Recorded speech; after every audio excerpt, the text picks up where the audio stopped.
You didn't break by accident. You didn't fall apart because you were weak. You were allowed to break. Let that sink in. God allowed it, not to shame you, not to punish you, but to position you.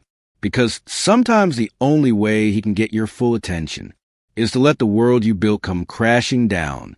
You prayed for answers. You begged for peace. You pleaded for the pain to stop.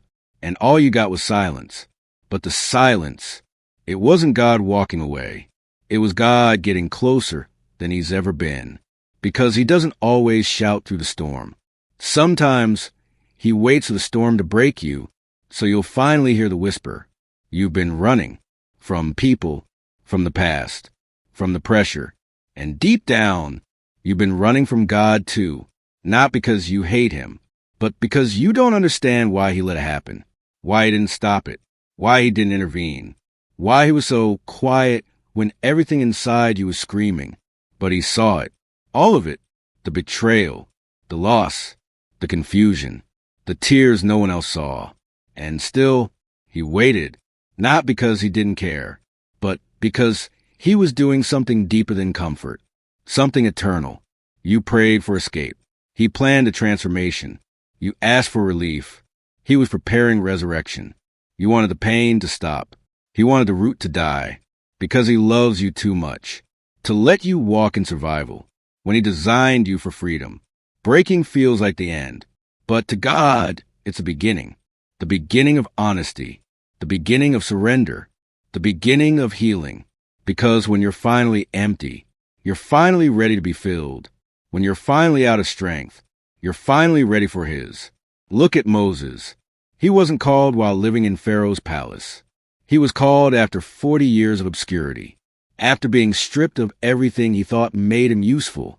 Only then did a bush burn, and the voice of God break the silence. Look at Elijah. He wasn't revived by the fire or the earthquake.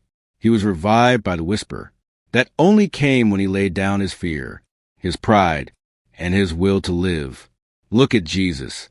Even Jesus faced a breaking in a garden called Gethsemane, crushed by sorrow, alone, no crowd, no miracles, just the weight of the world, and a prayer that broke the silence of heaven. Not my will, but yours. That prayer wasn't loud, but it split eternity. So if you're breaking, don't run. God is not punishing you. He's purifying you. He's not rejecting you. He's redefining you. He's not done with you. He's starting something sacred. We all want the voice of God, but few are willing to go where it gets loudest. The wilderness, the stillness, the brokenness. Not because God is cruel, but because he is holy. And in his mercy, he uses silence to draw us into intimacy. Sometimes we treat prayer like performance. We rehearse our words. We polish our pain. We filter our faith. But God doesn't want the version of you that's cleaned up. He wants the version of you that's real. The version that cries without knowing the words. The version that doesn't have a plan. The version that's too tired to pretend. That's who he speaks to. Because God speaks best when we stop pretending we're fine. And sometimes he lets the pretending fall apart, so the person underneath can finally breathe again. He lets the relationships end. The plans fail. The dreams die, not to kill your spirit, but to free it. You thought it was the end. But what if it's the invitation? What if this moment, this mess, is holy ground? What if the silence isn't absence, but invitation?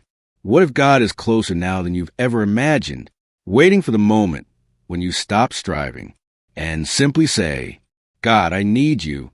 There's power in those 4 words. Heaven moves when you stop performing and start depending. You may not feel him, but faith isn't about feelings. It's about trusting in the dark, what he whispered in the light. God doesn't waste broken things. He rebuilds them with purpose. He fills the cracks with glory.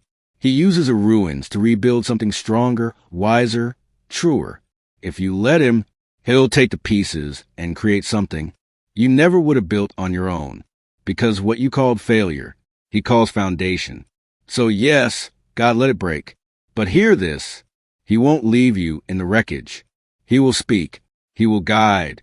He will restore. But first, he had to make space. And sometimes the only way to make space is to break what was never meant to hold you in the first place. This isn't the end of your story. It's just a chapter where God begins to write with his own hand. Let him write it. Let him speak. Let him rebuild. You're not too far. You're not too broken. You're exactly where grace begins. So don't rush to silence. Don't run from the breaking. Don't curse the wilderness, because that's where the whisper comes. And when it comes, it won't be just words. It will be life.